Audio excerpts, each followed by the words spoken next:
Dalawang habang buhay na pagkakakulong at multang 1 milyon ipinato naman sa isang high-value drug individual na nahatulan sa korte dyan po sa Bataan. Detalye ng balita mula kay Danny Kumilang, Aris 37. Danny, good morning.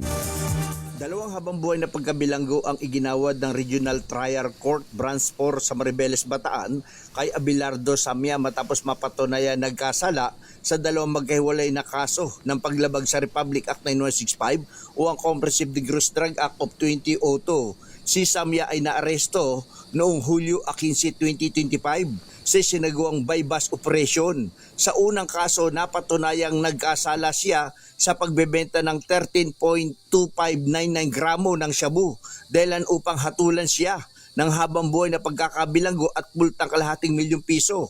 Sa ikalawang kaso naman ito, napatunayang illegal na pagmamayari si Samya ng 42.5760 gramo ng shabu na nagresulta rin sa habang buhay na pagkakabilanggo at multang ₱250,000. Pinuri ni Judge Manuel Silva ang Bataan Provincial Police Office sa pamumuno ni Police Colonel Marte Salvadora at ang Limay Municipal Police Station sa pamumuno ni Police Major Jimmy Albert Dicen dahil sa tuloy-tuloy na pagtugis at pagsagawa ng mga operasyon laban sa illegal na droga sa Bataan. Malinaw ang mensahe ng korte at kapulisan. Ang nagbebenta, nagtutulak at nagpapalaganap ng droga, walang takas sa batas habang buhay na pagkabilanggo ang maaring kaharapin. Danny Kumilang, RS37, DCRH, una sa Pilipinas, una sa Pilipino. Maraming salamat, Danny.